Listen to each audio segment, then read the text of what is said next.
I'd like to start by saying some of you boys weird. Some of y'all boys are weird, bro.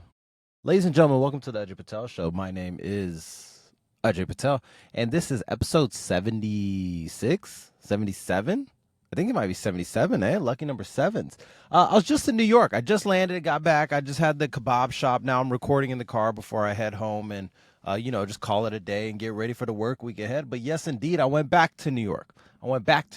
My boy Vishva is turning 31. So he was having a little birthday shindig. And honestly, I think we talked about this before, but it's like, what extents do you go to for certain birthdays that while coinciding with what's happening in your life, right? So, right now I'm working, expecting a child, going through a slight move. And it's like, okay, should I go through that friction of going over to New York, right? I was just there. And he doesn't care, right? At the end of the day, he's like, okay, it'd be cool if you come, but if not, I understand, right? There's no hard feelings. But then, Isha was supposed to be out of town, and I thought, what am I gonna do with my time? Right? Like I don't want to be bugging her. I don't want to be blowing her phone up while she's on vacation. I don't want to sit around. I don't want to be that healthy. I should go have fun. This might be the last birthday I can have fun. And I understand people say, oh, well, after you have a kid, you can still have fun. But you know what I mean, man. There's no responsibility in my head, right? There's not like, oh shit, there's a child at home that I have to go tend to. It's a different level of fun. And so I went over to New York. I got there Friday night. And honestly, just, of course, hanging out with your boys is always a good time. And then we went out Saturday night for the birthday. And man, it was just a reminder. Every single time I go out, it doesn't matter whether it's New York, Dallas, Houston, Los Angeles, Miami. It's just a reminder that some of you boys are weird. Some of you boys are just so goddamn weird, bro. And then you give all of us a bad look. Like I do understand when some women say all men are trash.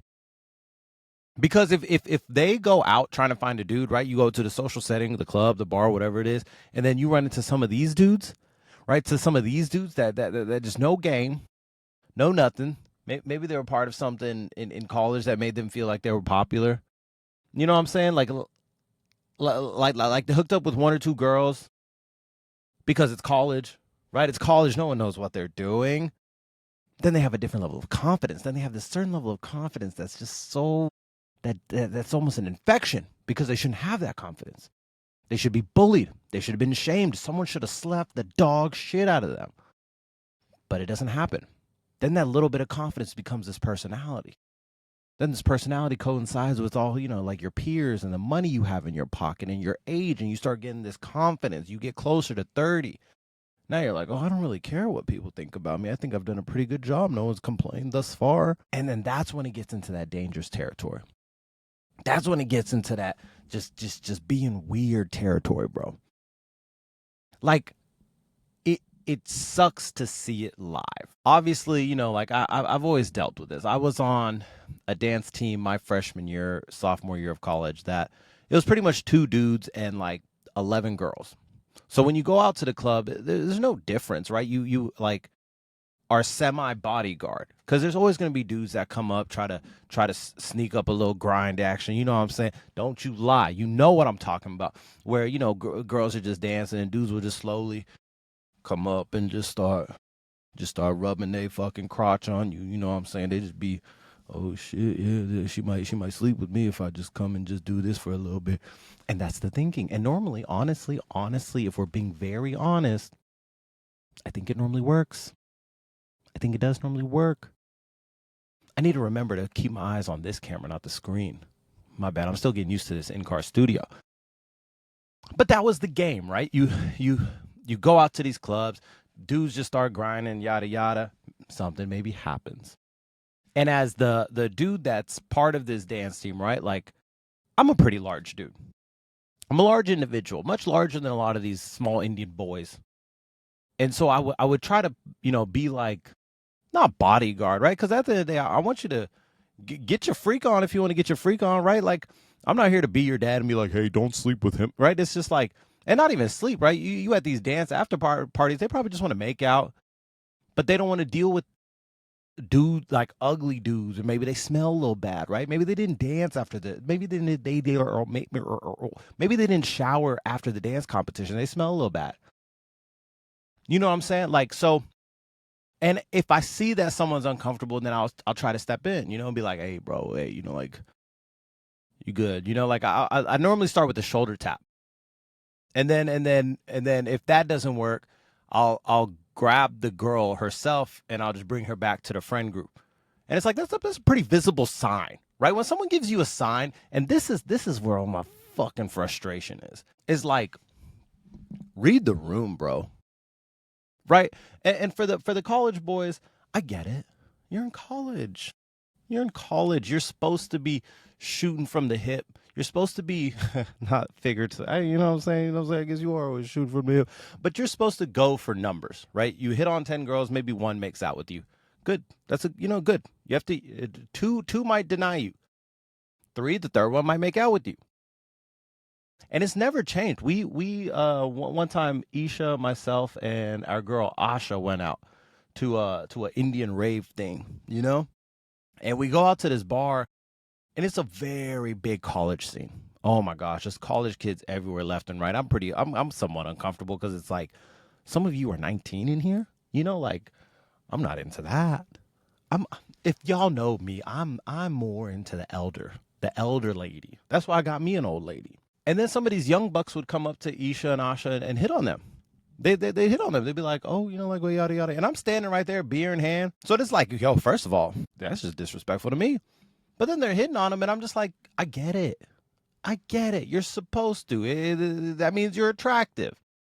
If you're not getting hit on, then you should really, be like questioning, like, damn, am I not wearing the right thing anymore? Maybe I do need to get the Naked 2 palette. But I understand, that stuff happens when you're a college kid. I get it. But then it's just this post-college wave of literally men, right? Men. And ladies, this doesn't 100% not pertain to y'all, but we're just going to focus on dudes here. But it just sucks to see, bro. And you know what I'm talking about, right? Like, what happened to hello? What happened to how are you?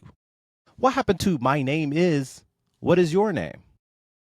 What happened to just basic conversations, right? Like, now it just becomes this thing where dudes just wait till they're like plastered, and then they go after their target. And what do you expect the outcome to be, right? Like, fellas, let me put you on some game. I know I've been out of the game for a minute and a half, but let me put you on some game. And it's a basic formula. Where I got the formula, you may ask? Hitch, the movie. You just hang around. There's a very famous quote that says, if you hang around the barbershop long enough, you'll get a haircut. Because eventually they're just going to be like, all right, bro, come on. And obviously that's a long game. That's a little bit of a stretched quote. But if you hang around long enough, you'll be good. And so the game is this. You go to the pre-party. You go to whatever party. Now, firstly, make sure you're introducing yourself to people. Hello, my name is. Hello. You're participating in the games. You're not too active, but you're having fun, right? You're not off in the corner just hanging out by yourself. You're social. Oh, this lady sees, oh, this guy's pretty fun, right? You have to establish, oh, this guy might be fun. Next, be a gentleman. You know what I'm saying? Be polite. You ain't got to put your hand on the small of their back. You go right here, hi. Honestly, don't touch them. That is my best piece of advice. Just don't touch them, bro. If you ever see me out with girlfriends, whether it's Isha's girlfriends or my friends that are girls, I don't touch, bro. My shit be hovering, bro. Look, you see the steering wheel? You see that shit? Hovering, bro. Hovering. This, you try and get some ass. This, I'm not your dad. Just hover right here. You good? Because if you do this, right, and you say, hey, like, come this way. My bad. I got to talk into the mic. You say, hey, come this way. You're not touching them, but they know, okay, you're guiding me this way. So just be a gentleman, and then slowly, you ain't got to dance in front of them. If you go out, you don't have to start breaking it down. Ooh, look at, ooh, yeah, You don't have to do all that. I'm not saying don't dance, right? I'm not saying, ooh, well, I'm a good dancer, so you shouldn't dance if you're not a good. No. You should be dancing to have fun. You should be dancing. You should be singing the songs. You should be having fun independently. You shouldn't see the girl having fun and then go up to her and be like, all right, you know what? I'm just going to keep fucking singing to her. I'm going to break it down in front of her and let her know that I got the moves. Oh, yeah. Oh, She doesn't think that. I promise you she doesn't think that. Out of all the years I've been dancing, no girl has ever come up to me and be like, oh, you can dance. It doesn't work. It doesn't work. They legitimately do not care. If you are funny, it is much more beneficial than if you can dance. Ladies don't give a fuck about dancing sometimes. Honestly, if you can sing, that's better. And once again, if you can make them laugh, that's better. It's this concept of just like, it's this attack concept that my mind has just been blown about. And then sometimes something pops in your head where it's just like, damn, bro, I really hope your ass stays single. You know what I'm saying? Like, who is about to deal with this? And why hasn't anyone slapped your ass yet? Like, why hasn't anyone slapped the dog shit out of you to put some sense in you? Hey, bro, you can't be doing that. Like, hey man, you're embarrassing the rest of us. You're out. Like, I could never imagine having a bro that when we go out, that dude starts making a girl or girls uncomfortable. It doesn't matter. They can be dumb. I don't give a fuck about dumb.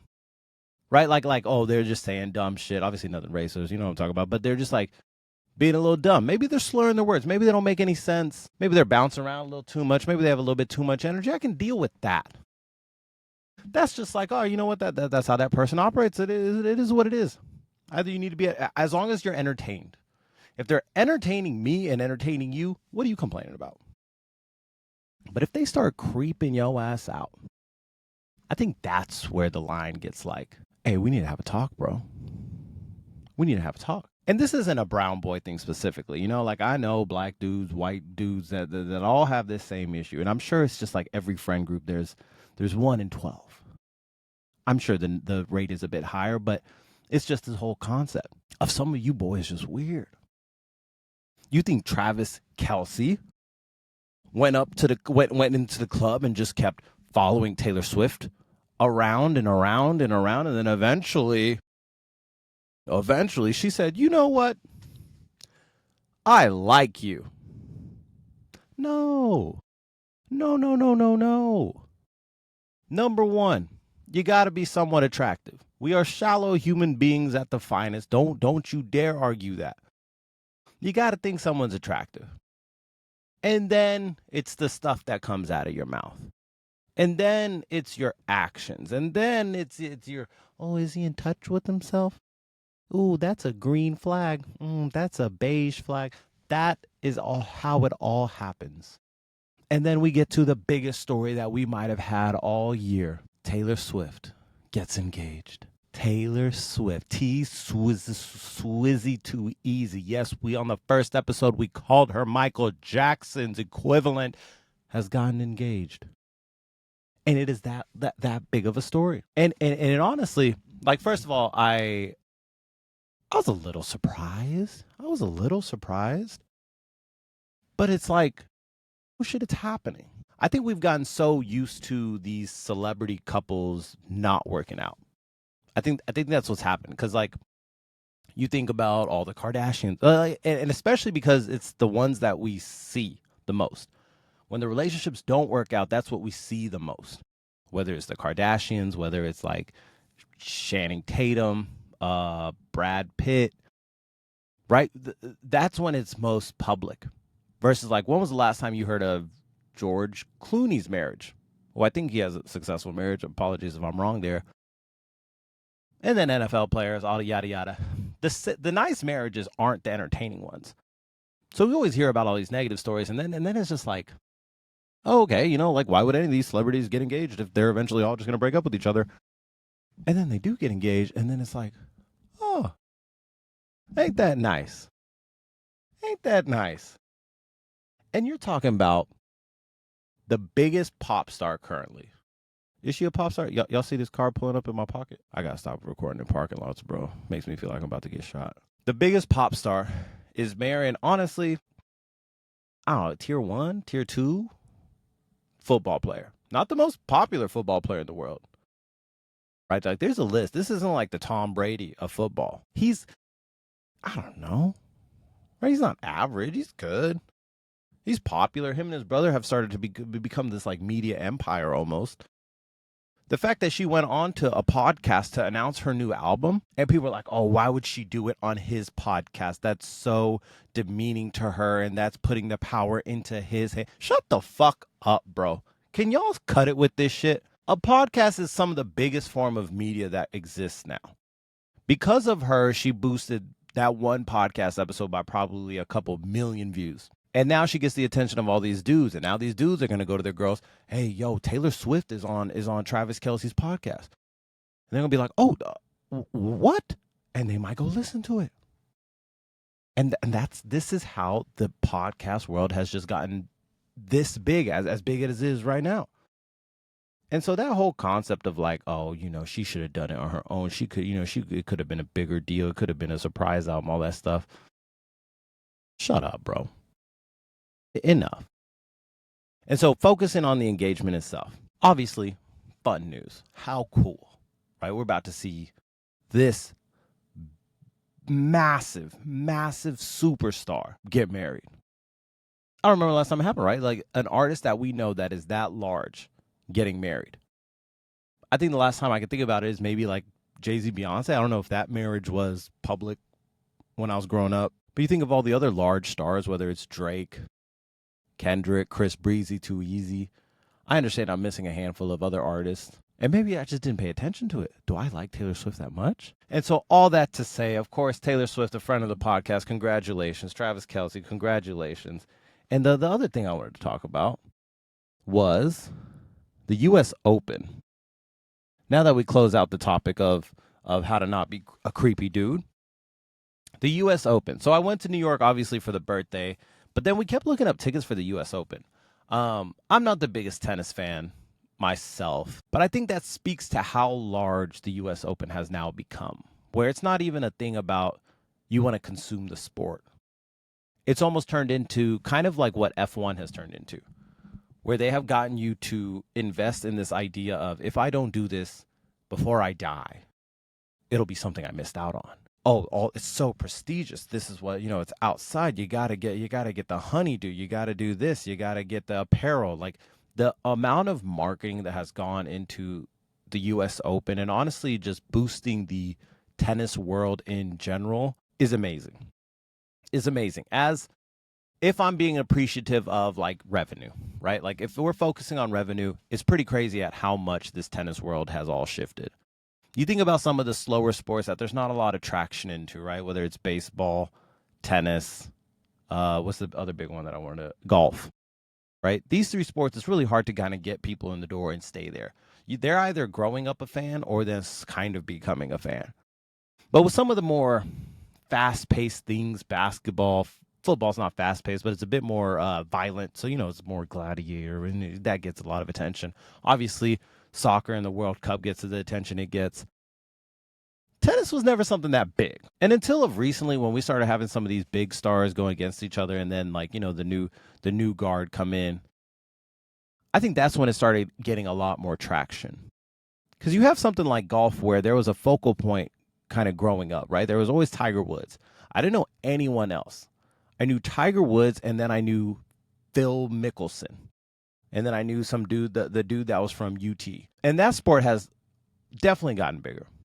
But focusing on tennis here, first of all, the tickets were minimum $350 to get into the door and get a nosebleed seat. They're selling passes for people to just be on the grounds of the U.S. Open. So you can go in, get a honeydew, you can shop the apparel. They're selling tickets to just do that, right? The experience has now elevated itself past the actual event. And so I asked these dudes, I was like, bro, like $350 is kind of crazy. And they mentioned like, you know, a couple years ago that they went for literally getting a ticket for $50. And so to have that transformation over the course of, let's say, 4 or 5 years to going from a $50 minimum ticket to $350. And I've been seeing all these things on TikTok about how the sport and the event have just gotten so large that it doesn't make it almost enjoyable anymore.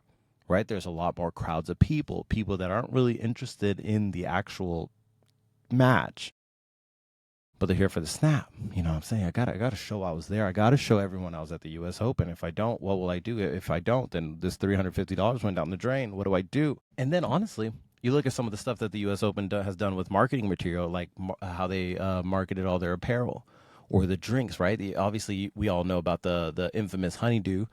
Now they have this the watermelon slice drink. And you gotta tip your hat at some point where it's just like, damn, bro. They're doing an awesome job. If you're part of that team, you gotta know, like, hey, we're fucking killing it.